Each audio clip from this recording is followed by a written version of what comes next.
Jaleel Jones. Here. Doug Arns. 12 present.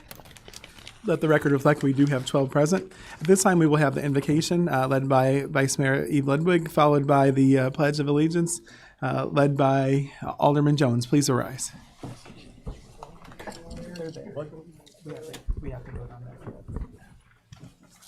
Heavenly Father, we come to you with humble hearts, grateful for the love and mercy you've shown us.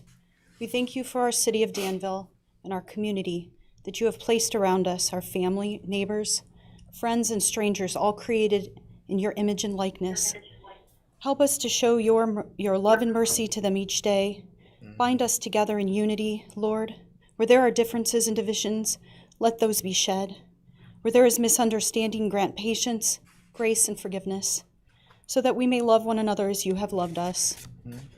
Teach us, Lord, to seek your will above our own. Quiet our pride, fears, and desires that pull us from you. Help us to trust your wisdom as we make decisions for our city of Danville. Shape our hearts and minds to listen for your voice and to walk faithfully in your obedience, surrendering our will to your perfect plan. As we celebrate Christmas, we give you thanks for the greatest gift, your Son, our Savior, Jesus Christ, who offers salvation freely to all. He is the true peace and joy of the season. Lord, may all the work we do for our city bring your glory now and always. In Jesus' holy name we pray. Amen. Amen. I pledge allegiance To the flag of the United States of America and to the republic for which it stands, one nation, under God, indivisible, with liberty and justice for all. Thank you, Vice Mayor and Alderman. Appreciate y'all.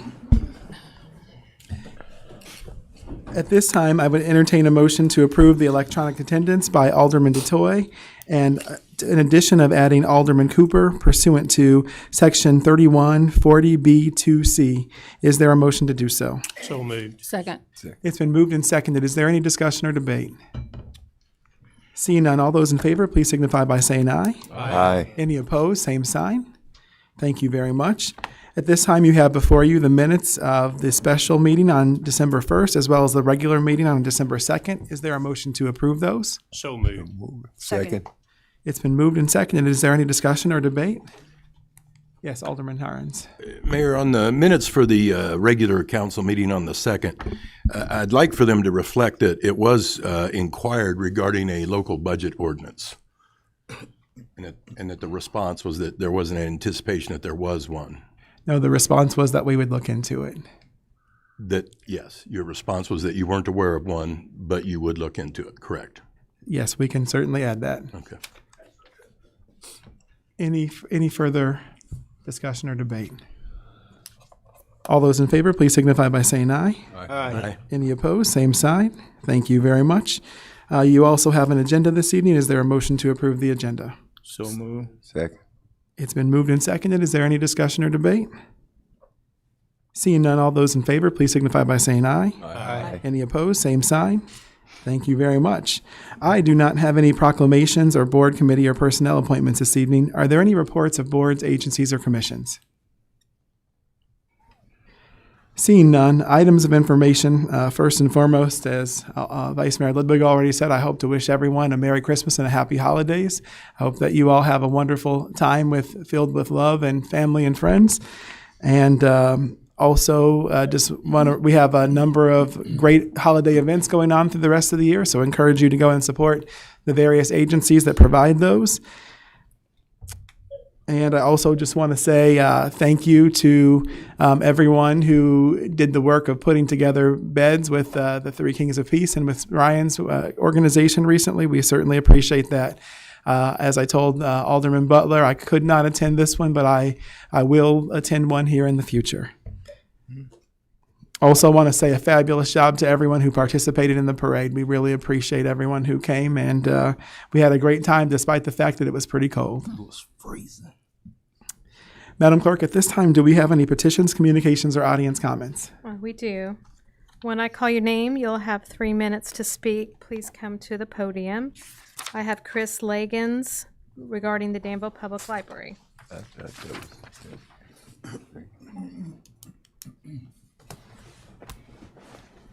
Hello, everyone. I'm Chris Leggins. I'm the new library director here at Danville Public Library. And on the behalf of Danville Public Library, I would like to thank the members of the City Council who have continued to show us support, and thank you to members in our community as well. Thank you for recognizing the importance of access to information. And I'm looking forward to joining the community here, and I'm looking forward to working with you all. Thank you. Thank you, Director. Eva Rogers, regarding the 311 Fairchild redevelopment project.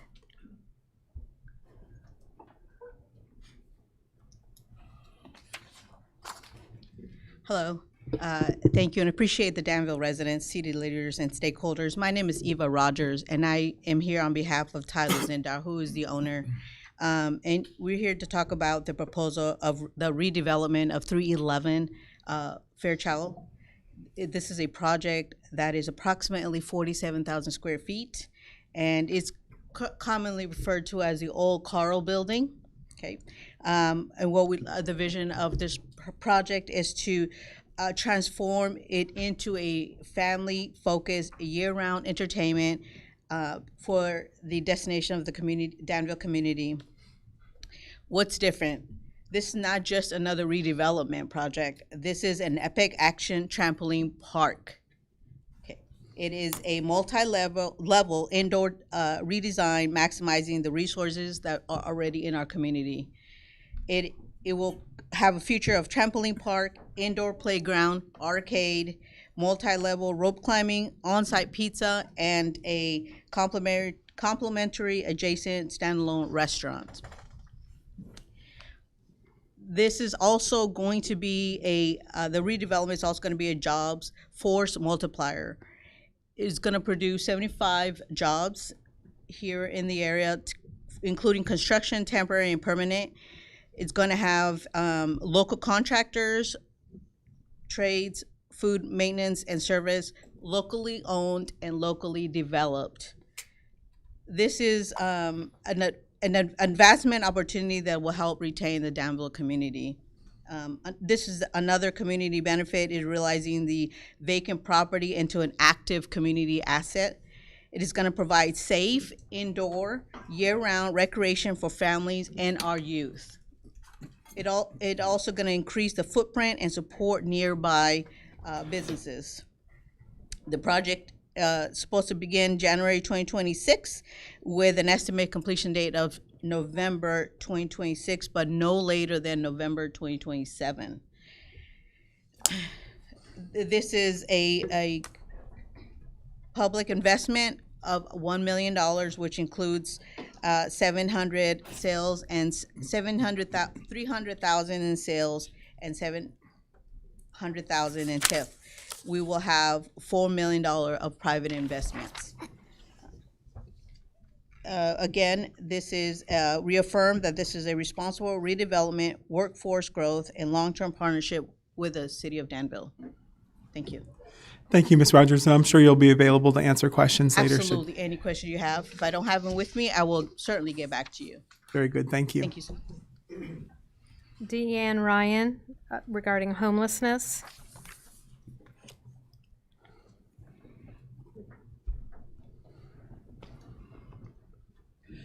Good evening, everybody. I'm here again to talk about the homeless issue in Danville in Vermilion County.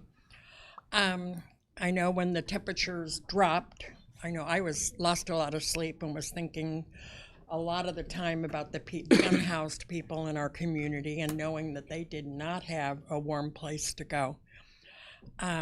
As of right now, we've had all kinds of things in the newspapers about warming centers, and there's a lot of warming centers during the day until 3 or 5 o'clock. We have no overnight warming centers, and that is when it gets the coldest, as we know. Imagine what it means to spend the night outside in sub-zero weather. Frostbite can set in minutes. Hypothermia can kill in hours. These are not abstract risks. They are realities faced by men, women, and even families. I know several families who are living in their cars in our community. We cannot claim to be a compassionate community while allowing our most vulnerable residents to freeze. Yes, there will be cost in working on this, but the cost of inaction is far greater, measured in emergency room visits, police calls, and in lives lost. A warming center is not a charity. It's prevention, it saves money, and more importantly, it saves lives. Cities across the country have recognized that warming centers are not luxuries, but necessities. They are lifelines. Providing a safe, warm space is the bare minimum we can do to protect human dignity. A great example is in Danville, Virginia, where a collaborative effort resulted in an overnight warming center in the event of a weather emergency, which we had. We don't need to reinvent the wheel. Churches, community centers, and even unused municipal buildings can serve as temporary warming centers. Volunteers and not-for-profits will step up to help. What we need is the city's leadership to authorize, coordinate, and support these efforts. Take charge. I urge you, let's not wait until tragedy strikes. Let's act now before the next cold snap to establish a warming center. Our unhoused neighbors are part of our community. Their lives matter. We do a lot of talking about pools and recreation and trampoline parks, and I'm a youth advocate and I'm all for that stuff, but not when there's freezing people out in the cold. That should be a priority. You have the power to ensure that nobody in our city freezes to death simply because they have nowhere to go. Providing warmth is not charity. It's human dignity and safety. Let's make compassion our policy. Thank you. Thank you, Mrs. Ryan. Patrick Halloran regarding the library and tax levy.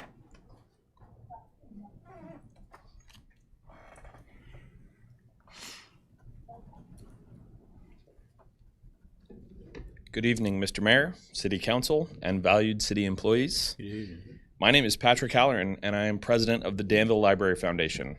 On behalf of my board, the wonderful employees of the library, and our patrons all around Danville, I wanted to extend a sincere thank you for your consideration, thoughtfulness, and willingness to hear the measured concerns of the folks that care so deeply about our library.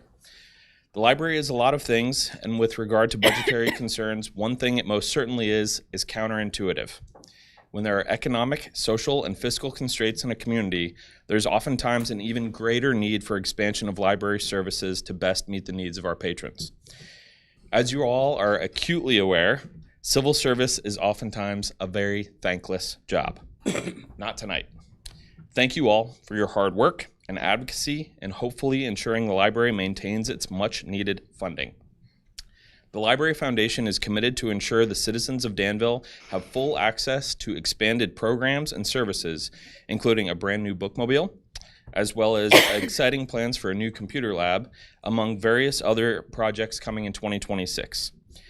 We hope that these new initiatives will reach even more people in our community and give them easier access to all the things our fantastic community library provides.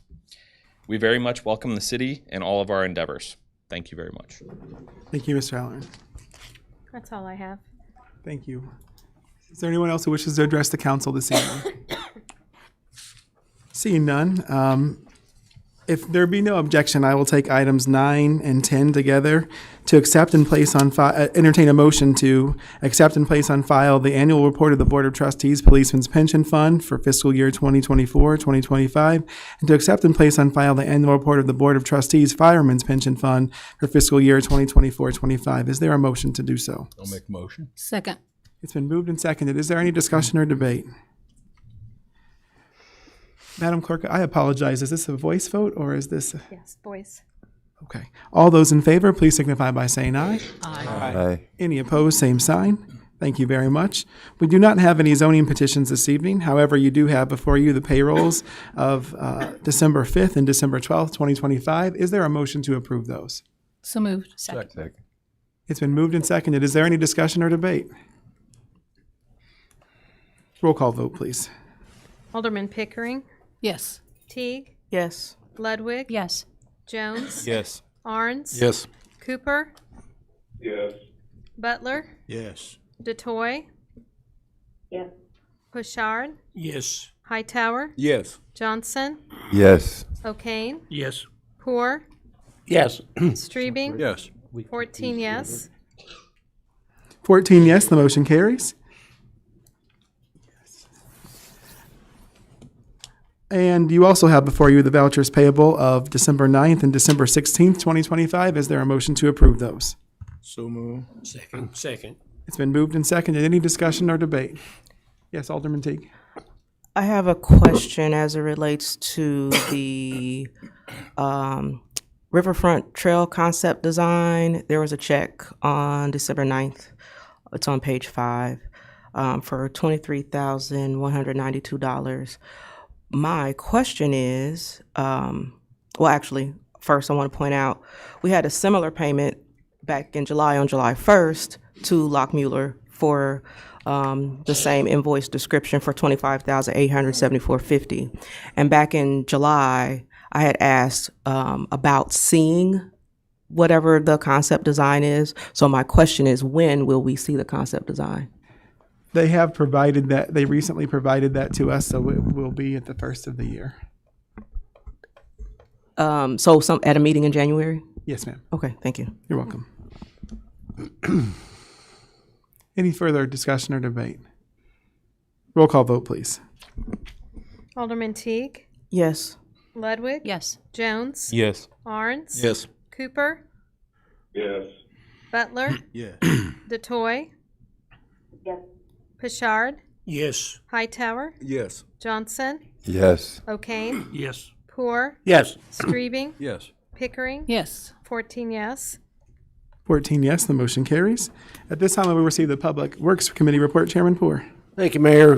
For today is an ordinance amending the City of Danville ordinance establishing an enterprise zone within the City of Danville and Vermilion County to add territory and modify incentives of the Danville-Vermilion County Enterprise Zone.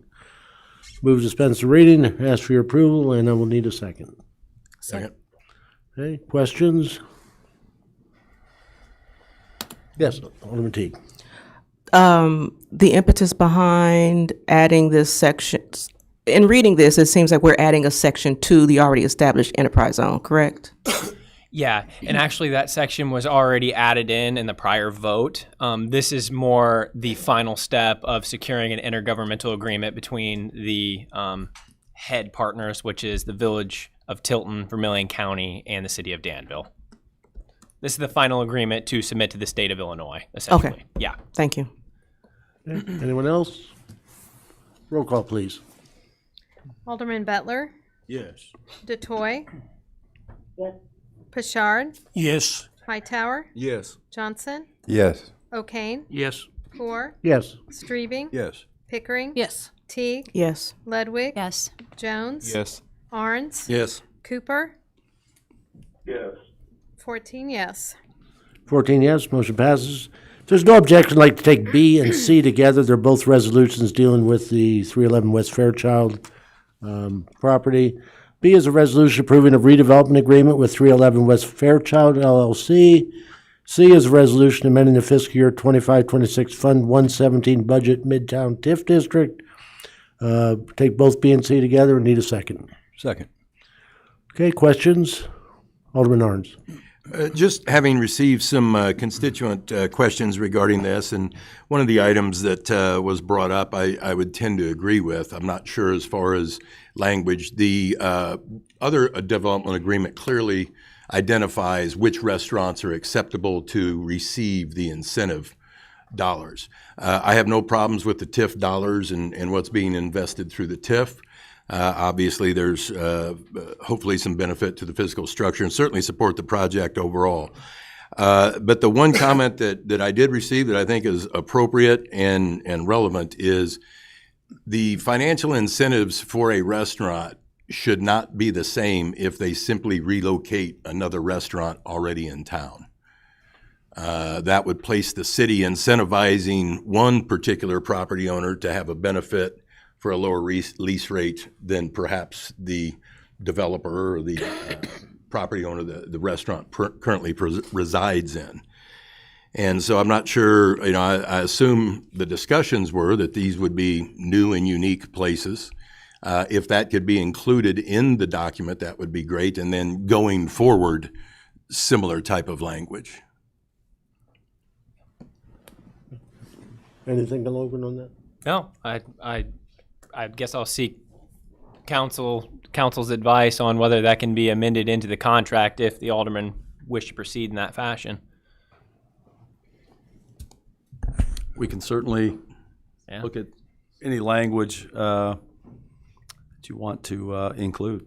We could simply add the phrase in my and not a restaurant that doesn't currently exist in the city of Danville. Okay, I make a motion to amend the language to include that restaurant not be a facility that currently exists within the city of Danville. I'll second that motion. Okay. We'll take care of that. Yeah. Motion on the amendment, please. They I mean, roll call on the amendment, please. Alderman Teague, Yes. Ludwig, Yes. Jones, Yes. Arns, Yes. Cooper, Yes. Butler, He said yes. Oh, yes. DeToy, Pashard, Yes. Hightower, Yes. Johnson, Yes. O'Kane, Yes. Poor, Yes. Streebing, Yes. Pickering, Yes. 14 yes. 14 yes, the amendment passes. Now we'll do a roll. Is there anything else on the other? Okay, roll call, please, then on B and C. Alderman Ludwig, Yes.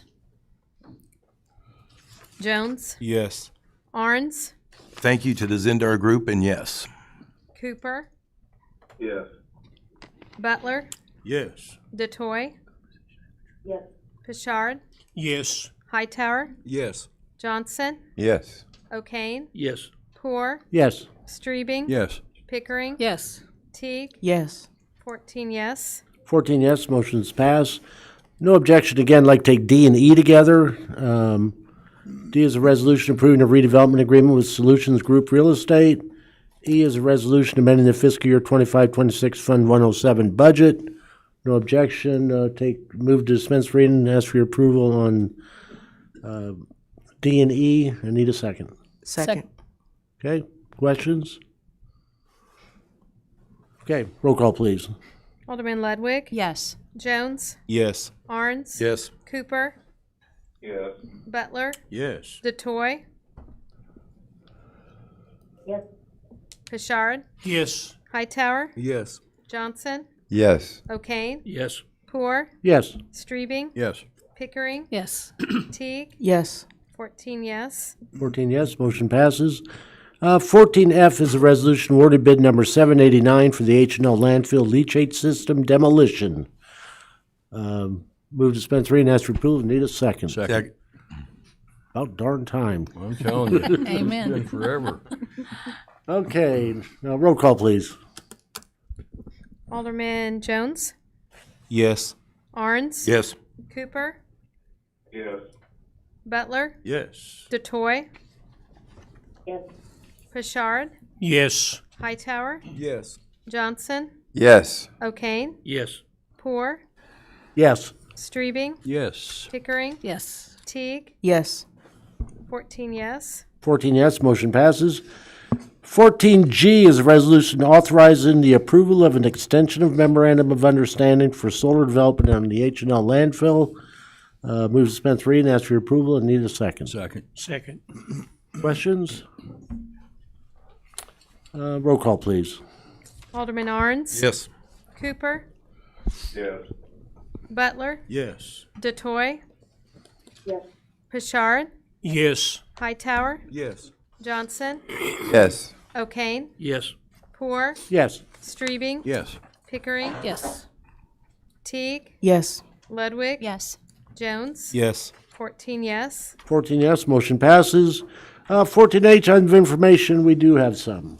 Yeah, I just wanted to bring it to everybody's attention. The corporate memberships tomorrow morning will get posted on the website so that corporations and then their employees are able to start signing up for those.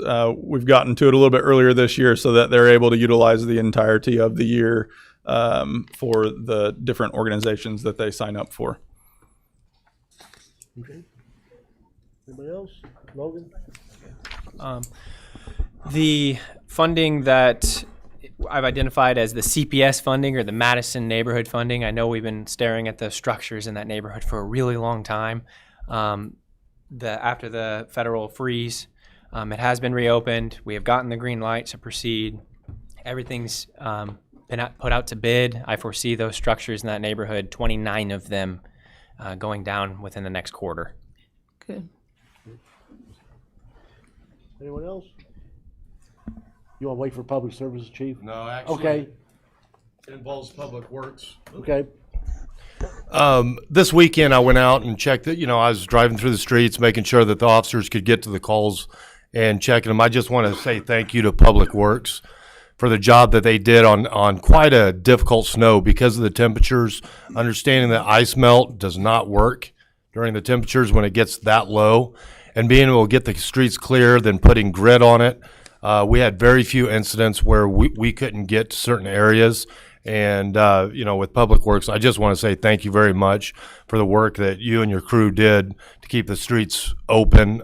Again, today, they were out there this morning cleaning up the slush spots that often cause traffic crashes and so on and so forth. And I was very impressed with the amount of work that was done and how well it was done. Thank you. Thanks, chief. Alderman T. Corporate memberships for.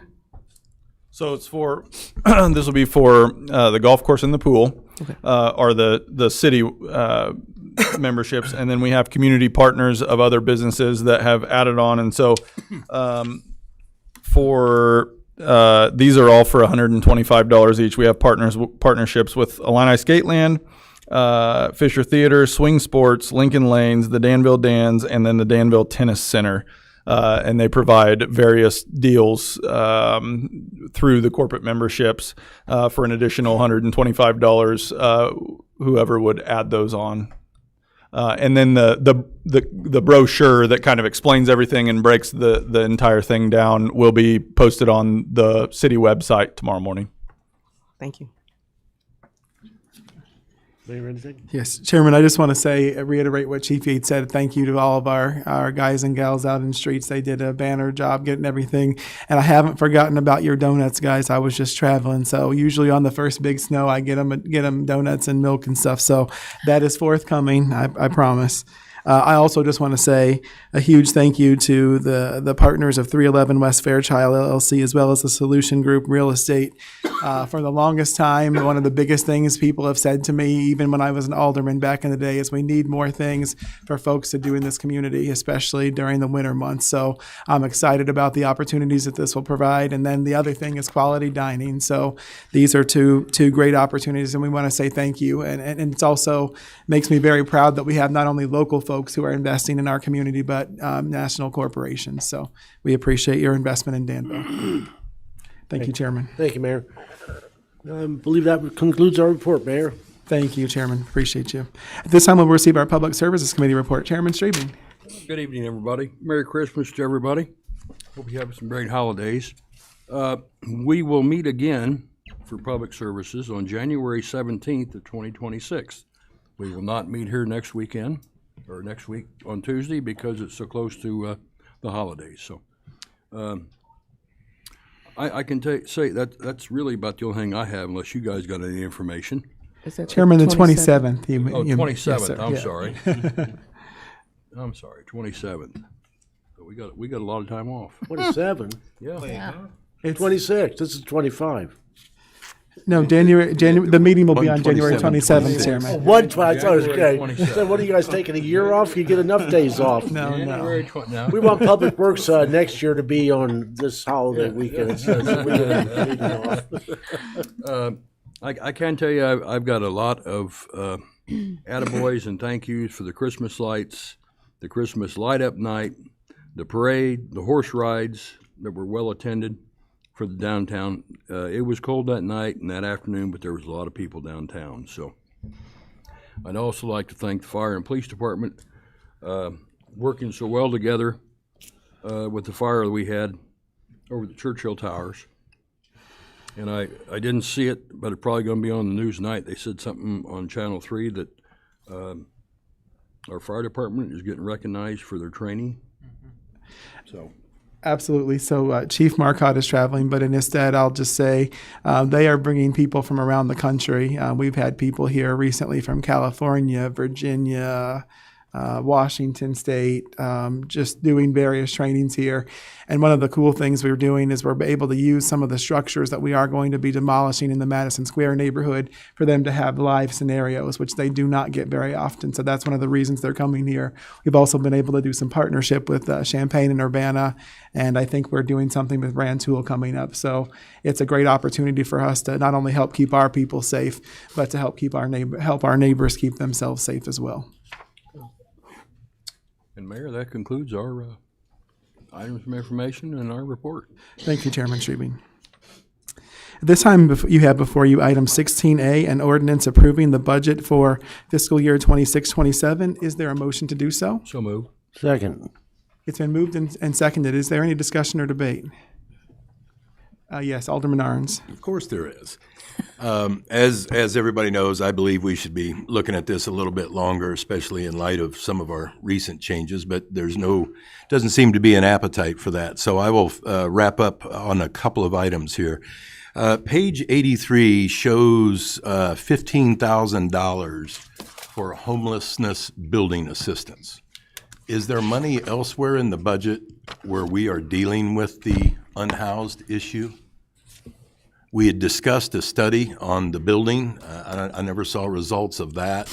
That was just completed, and that will be forthcoming at the first part of the year as well. Go ahead, Lo. Yeah, that's completed. Alderman Arns, are you referring to the 15,000 allocated from CDBG budget? CDBG, yes, correct. And I'm not aware of any other fund codes allocated.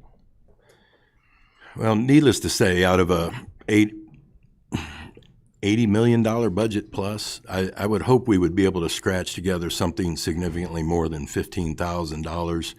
I'm not involved in that. I don't pretend to know the issues. I want to learn a lot about it. But I, like some of you perhaps, encountered a couple of individuals over the last couple of days that sure looked like they needed some place to go. And so I hope that going forward here in the next 30 days or so, perhaps there can be some attention given to that. Do we have a homeless facility open at the present time, and how many beds? We do have a facility open, Danville Rescue Mission. They can house 26 individuals, and they average 8 a night, and the most they've ever had is 15. That is for men. We also have the dwelling place, of which we just spent $100 and some odd thousand of our CD of our local money restoring one of those houses. So those are available for intact families. When I spoke to them last, they had one that was occupied. So there were two for intact families of various makeups that were still available. I do not know if that's still the case. This was as of a couple of weeks ago, Alderman, when I last spoke with them about it. And then, of course, we have the YFRC for women and children as well. Now, I will tell you, they often are full. So we have a place for men, we have a place for women and children, and we have a place for intact families. Well, I think, going forward, we really do need a more holistic, long-term approach. So I'll be interested to see the report. If the intent or thought is to preserve that facility as the site, look forward to that. Next item was in relation to the projections that are shown on page 49 under General City Government. This year, it shows general city government contributing $1.42 million to the fire pension fund and $947,000 to the police pension fund. However, in the 2 following years, those numbers decrease, and I wondered what it is we're aware of that anticipate those to decrease. Page 49 on the budget. As of right now, we're not including the third piece of the casino. So we have wagering, admissions, and the community host is not included in those numbers. for casino. So that's those, since that's the funding that we transfer to the pensions, because we're not counting on the community host. It's That not part's included. not going to be transferred, is what I understand. So Okay, when and what will that be utilized for? In the intent would be to also go to the pensions, but I don't believe there's a budgeted host agreement in those years either. Okay. And then, as I indicated previously, I understand a lot of money's been invested in the pool, but I don't understand why the general fund is contributing more money than is necessary for the pool to break even. The pool's not making money. I think our revenue projections are more than generous. They're almost double next year. I hope we can attain that. I'm skeptical. But in my opinion, I don't understand why we're building a reserve for a pool fund. If there's going to be capital needs, that'll be a future board's decision where they decide to keep that pool open or not. We're losing, according to this, $275,000 out of the general fund for a pool that's open 2 months, and that's excessive.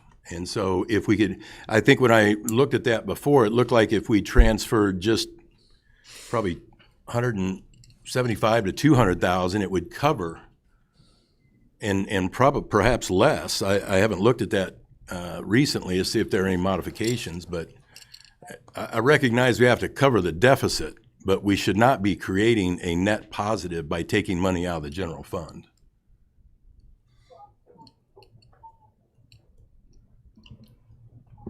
Yeah, I mean, I can explain why that's happening, what the thought process was there, and we can go. You guys can decide from there. I'm familiar with that. The mayor and I have Oh, discussed okay. that at All right. length. Okay. But I'm big on pre-planning for capital. Yeah.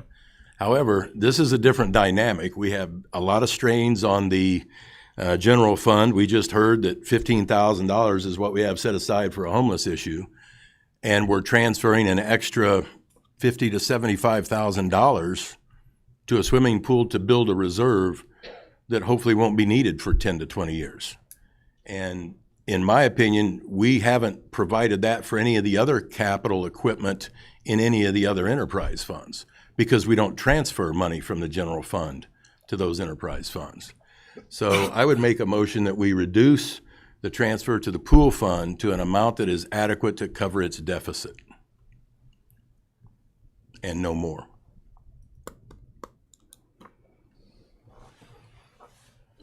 Is that a motion? A motion. I will second that Is motion. there a second? Any discussion or debate? Roll call on the amendment. Alderman Butler, Yes. DeToy. Yes. Pashard, Yes. Hightower, Yes. Johnson, Yes. O'Kane, No. Poor, No. Streebing, No. Pickering, No. Teague, Yes. Ludwig, No. Jones, Yes. Arns, Yes. Cooper, Yes. 9 yes. 9 yes, the budget is amended to reflect as such the motion. Is there any, Alderman Arns, do you have Yeah. any? Is there an amount that the comptroller would like to? Well, the current budget only has this an extra $1,200 for next year based on the revenues and expenses that are budgeted. It will only be $1,200. I'm looking at based on the net loss of last year is what I had projected that off of. In this budget season, we cut that out. So my understanding, last year's budget did have that excess in there. This year's does not. The current proposed So it budget. takes $275,000 to break even the pool from the general fund? Yes, I believe so. What I hear from most people in the community is that $10 per citizen per year is worth having that kind of facility because some of us around this table could go to the country club, but many people in our community could not. Well, first of all, I don't swim at the country club. Second I wasn't implying second you. of all, there's a lot of people in the community, and I would suggest a lot more people in the community that don't think that was a good deal for the taxpayers. So Well, we don't need to dispute that tonight. All I'm saying is that's a significant amount of money that goes away in 2 months that I think needs to be shrunk and better utilized. That's excessive in my opinion, and I'll move on. The next item is on page 6, where we're showing some interdepartmental fund transfers. The third line item from the top and the third line item from the bottom appear to be the same $500,000. There's one that states transfer to the infrastructure fund from the general fund, and the other one says from the general fund to the infrastructure fund, which I think is the same thing, unless there's another fund. No, it's the same funds and it's the same amount, but they're for different things. So the one transfer is to move money to pay for, I believe, the Azavar, and the other one was to move money back because we put it into the economic development. So while, yes, it's the same amount in the same two funds, it's for different purposes. So just to clarify, I thought the transfer for the Azavar payment was the $250,000 from the general fund to infrastructure development.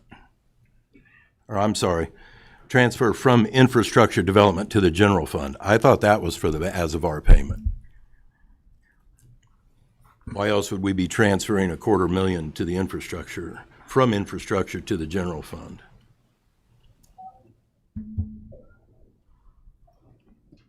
Just a second.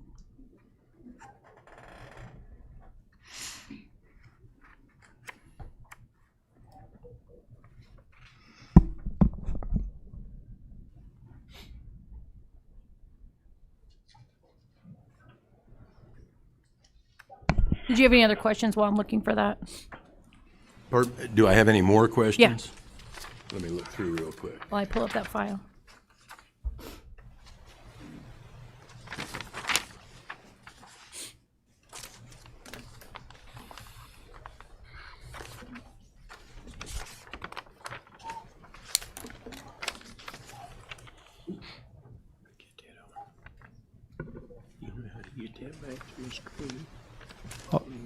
Alderman, do you have any further?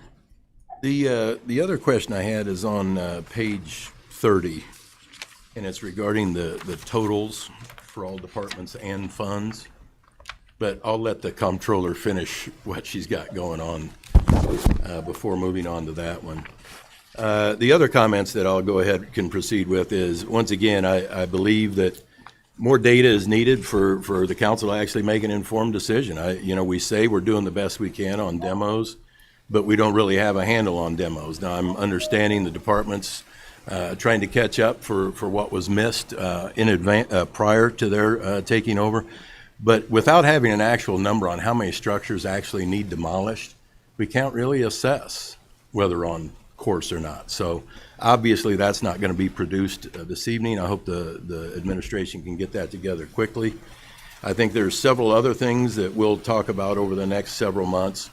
But just as an informational item, I intend to proceed with discussions regarding the items that I brought up as we go forward in the future months. I would like to receive a revised cash flow that is projecting the remainder of this year's revenues on the cash flow statement. Okay, we're projecting a budget several months out, and I want to see what financial projections are being made for the remainder of this fiscal year, so that we can analyze as aldermen whether we're on track to obtain those or not. Those are provided to you monthly. Actually, they're not, Mayor. There's no projections made on what the following month should be in order for us to stay on course, and that's not what the, as I understand it at least, if those are the projections, then those should also be reflected in 26, 27, and that was my next question. Can we be produced a cash flow report that projects 26 and 27 revenues on a monthly basis? So we'll address both. You brought up multiple things. First and foremost, we'll address the demolition. Director Rui. Yeah, for the demolitions, that's on our Public Works top 10 under the business plans. Demolitions is the initial business plan that we intend to complete. Prior to that, though, we will be working on our VERF, which is Vehicle and Equipment Replacement Funding Plan. Getting that complete because we need the VERF for all of the business plans. But the intent is that we bring a total, cost of ownership, all of the numbers, and completely analyze every single budget line that we have and how our operations work. The intent behind setting the pool up like that was, hey, let's set something up the way we would love for every single thing to be set up so that we're set up for long-term sustainable success. And so those are the numbers we intend to put together so that we can provide to you guys so that we can all make good informed decisions. But I would agree with you that those numbers are non-existent right now, but that is the intent over the next fiscal year to make happen so that next fiscal year when we're talking about this, we can actually have some numbers to discuss. So, Comptroller. You were correct. That was a duplicate line in that formula. So the total interdepartment transfers would actually be 12.4 million, and that's 12.9. Okay, that was, what was that page number? I don't remember. 49. No, that was the six. Six, wasn't it? Six.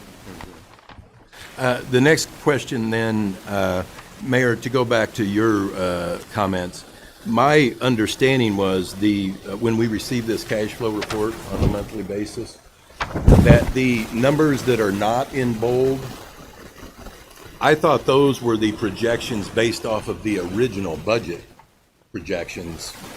Correct. Okay, so we need those to be a little larger than what they are, and they've certainly been trending that way, and that's a good sign. I just would like to know if we're proposing that what your numbers are, that those should look like in order for us to make that additional dollars that we're projecting for next year. Okay, I can supply a separate document that would have Yes, that because this understood. one It is need to be separate. truly a comparison to the budget. If you would like a separate item that shows like what that projection looks like, I can create a second document. And I can get with you in more detail. Okay. Then the last question was on page 30.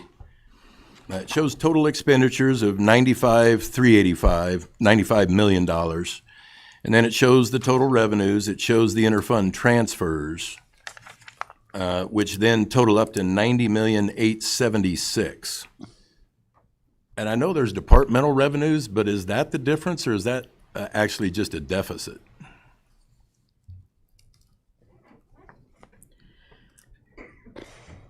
I mean, between the total expenditures and total revenues? Correct. Yeah, it's departmental revenues. That's the 5.3 million? Yeah. Or roughly? Yes. 5 million. Okay, thank you. Well, as I've stated on the other, a lot of thoughts and a lot of opportunities for efficiencies and consolidations, but looks like we're voting tonight, so mine will be a no. Thank you. Thank you. Alderman Teague. I have a question. I know that I was under the impression, and I might be wrong, when we did the budget study session, what draft, was that draft 2 or draft 3 of the budget? The study session would have been draft 2. Okay, so I know we're on draft 4. Correct. The changes, were there changes in draft 3? I don't recall seeing a draft 3. 3 just had the updated Insurance? insurance selections. Yes, elections. Then The Alderman, the employee insurance selection. So we always budget as if, for example, that everyone is going to take the family insurance, the most expensive.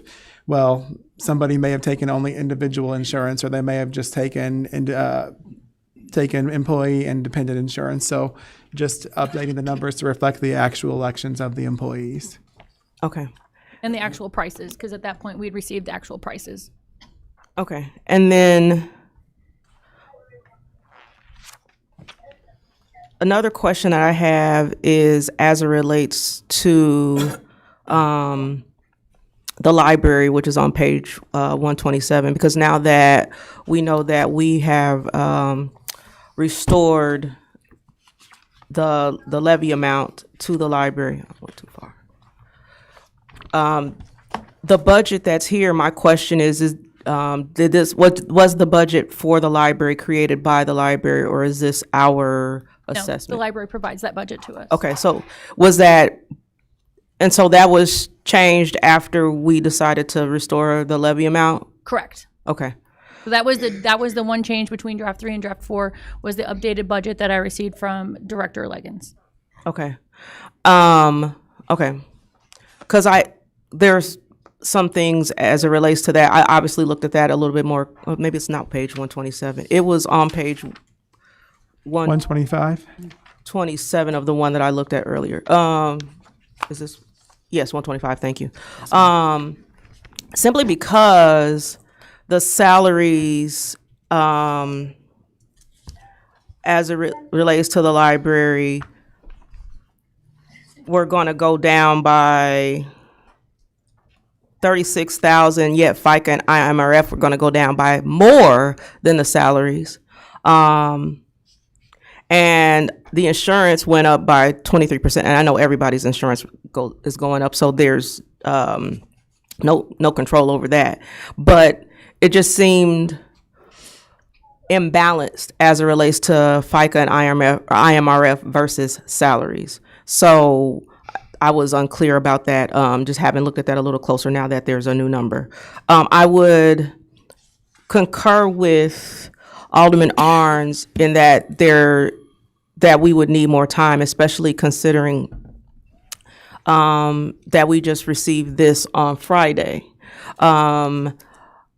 And I know that it is desirable to pass the budget and the levy at the same time. However, it's not my understanding, and I believe that Corporation Council had concurred just from state law that is not a requirement. And my understanding from what I read on the IML website is that an appropriations ordinance is required to be passed with the levy, but not necessarily the budget. It's either or. And that budget is actually required by the end of the first quarter of the fiscal year, which in our case, I believe would be July. So we have more time, and I know that there is also precedent for us having, for this body, even though I was not present at this time, for this body having passed budgets much later than the levy previously. So I would concur that we could use the more time to get into some of those details. I also concur with many of the things Alderman Arns brought up, especially as it relates to the unhoused. I know we had previously, in prior years, $50,000, I think it was last year even, $50,000 of CDBG fund, or I'm assuming CDBG funds, and now it's $15,000, where we know our unhoused concerns have actually increased.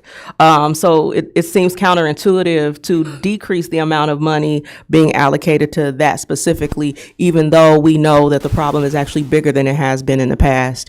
My other question, actually, Mayor, is as it relates to the numbers for the rescue mission, because those seem similar to the numbers that were stated this summer. So my question is, when were these numbers as of? Like, are they recent as of the cold spell, or? I just spoke with Vice President Ewing, Catherine Ewing. Was it last night or the day before? Okay. So even with the cold spell, the most that they've had is 15, and they can house 26. Okay. But obviously we know that there's a concern. We also know that there's also transportation concerns and whatnot in terms of people getting there. If you're going to the dwelling place and then you got to go to the shelter, those are nowhere near each other. So there's lots of opportunities that I know where we can do more. And I don't think $15,000 is nearly enough to do much of anything that comes out to maybe $1,200 a month. Alderman, it's interesting that you bring that up, because we are actually providing bus passes for bus passes for the rescue mission. That was a request from Director Ewing, and we are providing that too as an in-kind service. That's awesome. That's awesome. it's still $1,200 a month seems like a very small number in light of bus passes. So I still think that there's more that could be done, and I would concur with Alderman Arns that I would love for the budget to be tabled. I know that I'm probably in the minority on that, but that's my opinion. Thank you. I'd like to call for a vote on the budget. All right. There's been a motion to call for the budget. Roll call vote, please. We need a second. Sorry. Thank you. It's over. It's over. Go ahead, Madam Clerk. Alderman DeToy. Alderman Pritchard.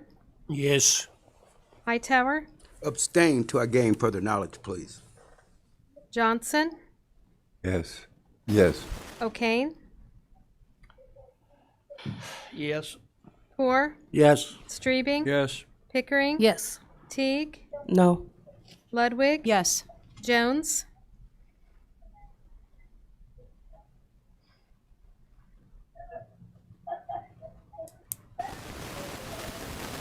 I'm going to say no so I can learn more about the budget. Arns. No. Cooper. Yes. Butler. No. DeToy. Alderman DeToy, can you hear us? Alderman DeToy, can you hear us one last time? Okay. Okay. Alderman DeToy, we're taking a vote on the budget, and it's your turn to either yes for a yay or a nay. Yes. 9 yes. 9 yes, the motion carries. We have before you also, if there's been no objection, I would like to take 17A through G together. They're all ordinances regarding the 2025 tax levy, as well as create the Downtown Danville, Inc. budget and levy. 17A is an ordinance approving the 2025 tax levy. 17B is an ordinance abating part of the 2025 tax levy infrastructure development improvement program series 2019. C is an ordinance abating part of the 2025 tax levy capital improvement fund series 2019. D is an ordinance abating part of the 2025 tax levy community reinvestment fund series 2019. E is an ordinance establishing the budget for the city of Danville, Illinois special service area number 1. F is an ordinance approving tax levy assessment of taxes for special services area number 1. And G is an ordinance approving tax levy and extending a special tax within a special service area number 2 expanded. Is there a motion to approve? Mayor, I would ask that we separate G. Special service area number 2 that deals with stormwater in Eastgate. Okay, there's a motion to, is there anyone else who Take would? G out. We can take, sure, we can do that. So at this I'll make time, the motion, we accept A, B, C, D, and E, and F. thank you, Chairman. Is there a second? Second. It's been moved and seconded. Is there any discussion on items 17A through F? Yes, Alderman Teague. So which one of these is for downtown Danville? Is it special service area number 1? Yes. Yes. So 17E is the budget provided by DDI, and then 17F is the levy to support that budget. Any discussion or debate? Roll call vote, please. Alderman Pritchard. Yes. Yes. Hightower. Yes, please. Johnson. Yes. O'Kane. Yes. Poor. Yes. Strebing. Yes. Pickering. Yes. Teague. Yes. Ludwig. Yes. Jones. Yes. Arns. Yes. Cooper. Yes. Butler. Yes. DeToy. Yes. 14 yes. 14 yes, the motion carries. Item 17G is an ordinance approving a tax levy and extending a special tax within a special service area number 2 expanded. Is there a motion to dispense with the reading and approve? I'll make the motion. Second. It's been moved and seconded. Is there any discussion or debate on item G? Yes, Alderman Arns. The reason that I asked that be separated is this, for those of you who may not be familiar, this special service area was a tax created for stormwater that is charged to all of the property owners out in the Eastgate area. They're primarily all businesses. We now have subsequently created a ordinance and a fee through our what used to be the sanitary sewer fee, now it's called the sewer fund, that also charges those same businesses for sewers based on their sanitary sewer flows of all things. I won't participate in double taxing our businesses in Eastgate in light of what we just saw happen over the course of the last 2 to 3 years. We've got to give some consideration to business. So I would encourage you to vote this down. And if there's, the administration has indicated it's going to be looking at the stormwater and the sewer funds and all those things later this year. And I would suggest we not give businesses another reason until we've decided whether that makes sense to charge them twice for the same thing. And so I make a motion, or I don't make a motion, I would encourage you to vote no on item G. I would just remind you that some time ago, a tax was added to actually help support the sewer fund that we've since moved to another area. But there was a tax created for the sewer fund that was supposed to help fund stormwater. So it's an interesting perspective. And I would ask you to approve it and to allow us this next year to create the business plan as Director Rui has outlined. I have not. I can tell you with being alderman and mayor, so being involved with city government for 17 years, I have never had the first complaint from any of those businesses about this fee. I have. Alderman Butler. Yes, I totally agree with Doug. I mean, we taxing these companies, and you see what's going on now. We keep raising these taxes, and they're leaving. And the more and more we tax them, the more companies we're gonna lose. And I totally, agree with Doug. That I'm getting tired of taxing not only the community, the people in the community, but as well as companies as well. Yeah, soon this company, this town is gonna be more like a Cairo or a town that we won't have any industries. And so I would vote no. Just for clarification, this is not a new tax. This is a tax that's existed since before my involvement with city government. Yeah, but you're getting ready to increase the taxes. No, we're not increasing the tax. It's the same as it was. Alderman Teague. I'm not sure if they have or have not voiced their concerns about this tax, but I do know that they have voiced their concerns about the additional sewer fee. So I think to Alderman, and they have come here and voiced those concerns. So I think to Alderman Arndt's point, having both of these, if this SSA was created for the specific reason of those entities being much larger and using more than the rest of us in the city, then that by itself, when it was the only thing happening, made sense. But then to also then have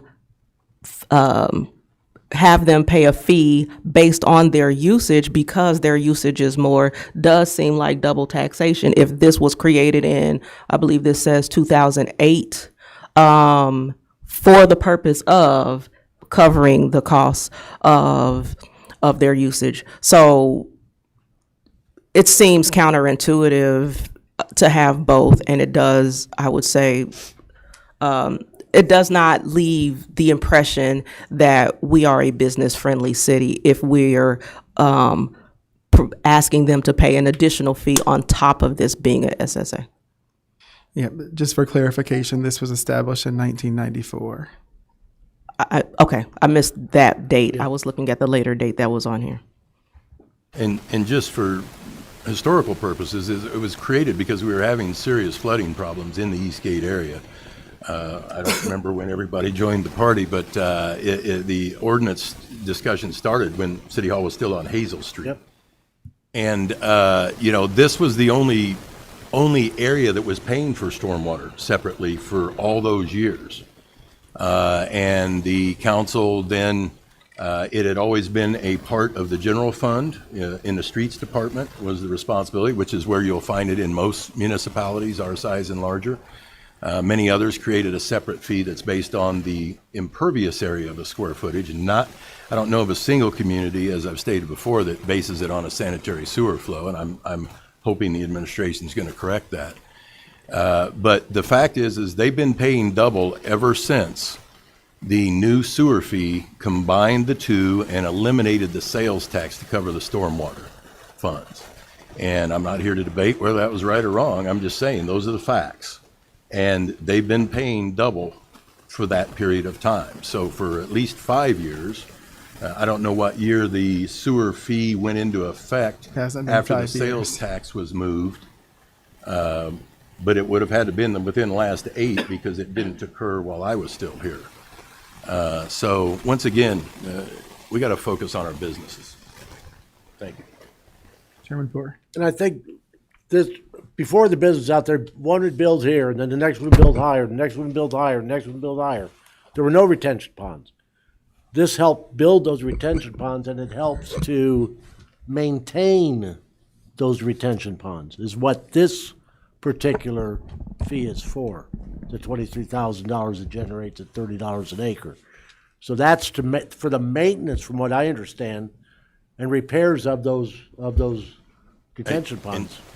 And I do not dispute Chairman Poor's representation of that. But if they're paying for 100% of the expenses to maintain all of the stormwater that is associated with them, why should they have to pay for somebody else's? I agree. But weren't we doing some kind of a flow meter? We were looking into that too. Yeah, some of them that's put on flow meters that's to. That is the most recent change to the sewer ordinance, Sanitary is to allow for the tracking of sanitary sewer outflow. This, Engineer Childers, if you could just give a brief synopsis of the most recent project that was accomplished and maybe a timeline. I think it was maybe 2 or 3 years ago.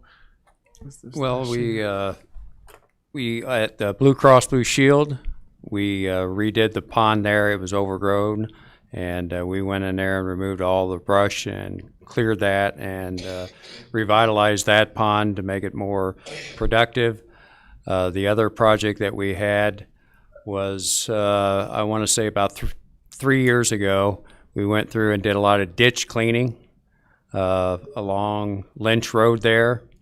And also we added riprap around the pond by the casino there as part of using the fund.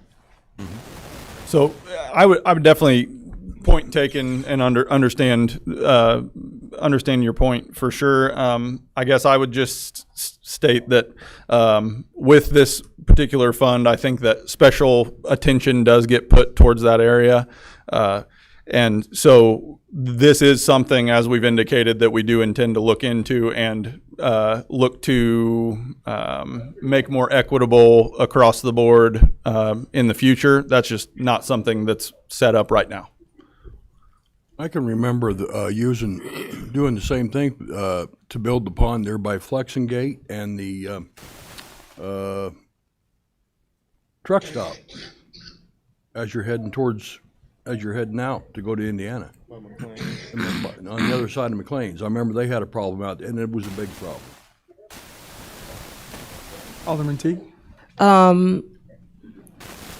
The projects that were mentioned, so you said they were a couple years ago? 2 or 3. Yes. And does anybody recall the cost of those projects? The Blue Cross Blue Shield, I do not recall. The other one was around about $150,000. Don't quote me on that. I'd have to look that up, so I can't give you an honest answer on that. Alderman Teague, I can tell you that we had to save up for several years in order to be able to do these projects. The revenue from 1 year would not have been sufficient to complete even one of these projects. Okay, and then is there a specific fund that this money goes into? Yes, this money goes into the Stormwater Drainage Fund, Fund 109. Fund 109, you said? Yeah. Back in fiscal year 2023, they spent $369,000 on projects for 109. And then in fiscal year 24, they spent another 66. And Does Fund 109 fund other projects besides the special service area? No, this fund is only for the special service area. And how much money is in Fund 109 right now? Hold on, I gotta get to the right year. Alderman Teagan, just for context to clarify what I mentioned a moment ago, this next year it will be a total of $28,000. So as you can see, it took us a long time to save up money to be able to remediate the issues for those businesses. Alderman And Arns. just further clarify, that's sort of my point is, it's not significant money. We raised over $3 to $4 million in a single year with the increase to the sewer fee. I think we can let $28,000 go for double taxation on businesses in Eastgate, and I think we'll be able to put a budget together. It's not double taxation when people are receiving special service above and beyond. No, it's the other fee they get no service from, the sewer fee. They're paying for stormwater charges in their sewer fee when they have already paid 100% for their stormwater expenses. As you all can well see, $28,000 a year certainly does not cover the expenses that are needed to offset the costs. No other business in town pays for special, and they get the same special. In fact, many of them have not even had to comply with our stormwater ordinance. So, you know, that's my 2 cents. Do as you please. This time, roll call on item 7. I don't have an answer to my question. Total cash balance currently is $177,000. Okay, thank you. I apologize, Alderman. I thought she'd. Any further discussion? Roll call on item 17G. Alderman Johnson. I'm going to abstain right now. O'Kane. Are we voting on an amendment or are we voting on the? G. 17G, this is just for this. Poor. Yes. Streebing. Yes. Pickering. Yes. Teague. No. Ludwig. Yes. Jones. No. Arns. No. Cooper. No. Butler. No. DeToy. Yes. Pashard. Yes. Hightower. Yes. 7 yes. I will cast the 8th affirming vote.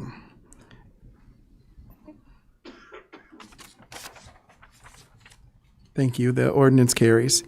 At this time, you'll be glad to know we do not have need of closed session. Are there any items of information for the good of the cause? Yes, Alderman Jones. Eastgate, do public works is the plowers, right? Plowers. Do they actually go to the businesses out there on Eastgate and plow? We don't plow on their public property, but we do plow the Main road. frontage roads and Lynch from just north of the interstate exits and then just south of the interstate entrance through there. Okay. Any other items of information? Yes, Alderman Arns. In follow-up to similar to, and overall, I thought we did a great job too. I drove around and did some other things. I did get calls after the post, Mayor, at where we had missed some areas, and so there's some communication, and I recognize how challenging that can be in those types of events. So my suggestion is, I think it's great that, as has been done, that the administration is communicating what's going on with plowing. I think that's very helpful. I think perhaps when the final wrap-up post is done, perhaps a phone number or something could be included where if by chance we've missed you, please contact. Sure. And then that way they can follow up and don't have to wait to get a hold of any of us or anyone else. That's a great suggestion, Alderman. Overall, I thought good work. Thank you. Yes, Alderman Teague. I'd like to publicly acknowledge Project Success and their candlelight vigil from last night for the number of lives that have been lost to gun violence in our city. A number of people, and despite the temperature, it was a sizable crowd. And so I know that they are also continuing the work to come up with ideas and proposals and work with a variety of organizations to help curb gun violence in our city. So, but I wanted to publicly acknowledge them because it was, and to, I know we got a email, but I don't know if everybody saw it because I found mine in my junk, so it might possibly be in your junk. But to also say to everyone, I recommend that everyone go over to Douglas Discovery Garden on Florida Street. I don't know if it's street or avenue. And there are ornaments on a lit tree of every person, either with a picture or their name, and go and look at it. Also, along with that, Project Success received some very unfortunate news. They were informed that their full-service community schools grants, not just for them, but for the entire country, will end effective 12/31. Just for references, the grant is $1 million a year, and it's supposed to be for 5 years. However, they'll only be 18 months in at this time. So that so far, thanks be to God, their other grants are not impacted, but this grant is impacted, and I will be writing a letter of support to request that be restored because, quite frankly, the services that are provided are much needed. Is that the federal mayor? Yes, sir. Federal Department of Education? I believe so. And it will end when? Part. It will end when? The end of the month? End of the month, yes, sir. So I want to thank those of you again who not only attended the ceremony. Unfortunately, we didn't know about it until last minute, so some of us had other commitments. But I want to thank those who were there. But also, I want to thank everyone who gave through the Christmas wish list and the many other programs that we have through the community to help our young people. So, thank you very much, Alderman Pickering. I'd just like to thank the administration and our comptroller because I know this. When you put together this budget, it takes hours and hours, and I just appreciate it. So thank you very much. Thank you. Thank you. Our comptroller and our deputy comptroller, all of our department and division heads do a yeoman's work. I feel like we're locked in, Alderman Butler, in that conference room for months almost, it seems like. And but I appreciate them on all the hard work that they've done. City Christmas party. Yes, also just a reminder, tomorrow we have our city holiday party from 11 to 1. So hope to see all of our team members and all of you aldermen over there. It's at Harrison Park Clubhouse. Although the renovations and restorations certainly aren't completed, you'll be able to see some of the work we've done, and I think you'll be very pleased, especially many of the older citizens in town have been very, very appreciative of the work that we've done. Reservations were required? Reservations were required, but Alderman, I might be able to sneak you in if you still wish to go. So, Alderman Butler. Yeah, okay, you might have to sneak me in too. Read your email. Yeah, I'd like to thank all the public work guys here for a job well done on the snow and removal and everything. And the streets are beginning to look good, getting all ready for this next snow. Also like to thank ones that prayed for us at the bill beds. We'll say we're going to try to have another one. Well, it won't be now until next year. So we met our goal. So we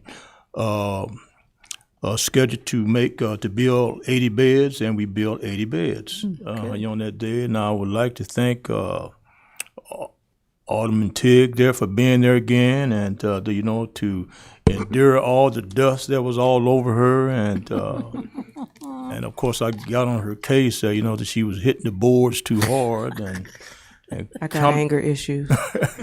Right, and come to find out that that she had to kind of get stress management. There was also to clear the atmosphere. So we've been getting texts, from some people that we building those beds, and in those beds, that the African Americans were not getting any beds, and so I am to let them know, and it's on record that just about 80%, if not 90% of those beds were going to African Americans' homes. And And so these beds are made for, we don't care what nationality that you are. These beds goes to any young person from 12 to 17 years old to get those beds. If anybody wants to see any beds to be put together in a home, get a hold to myself or Red McCullough or Dan Ryan. And if you want to see us put those beds together in the home, just come on. And like she said, it takes about 5 minutes there to put those beds together. And Red McCullough behind that drill, and he's going to town putting those beds together. And we will let you know when the next bed is going to be. So we thank WorkSource for allowing us to be inside. That's to say a little warmer. that was phenomenal. And a lot dustier. Thank you. Right. And there was a lot of dust in there. I mean, from head to toe. But we all enjoyed it. Yeah. Thank you, Mayor. Having satisfied the agenda, I would entertain a motion to adjourn. So moved. Second. It's been moved and seconded. All those in favor, please signify by saying aye. Aye. Any opposed, same sign. We are adjourned. Merry Christmas and happy holidays, everyone.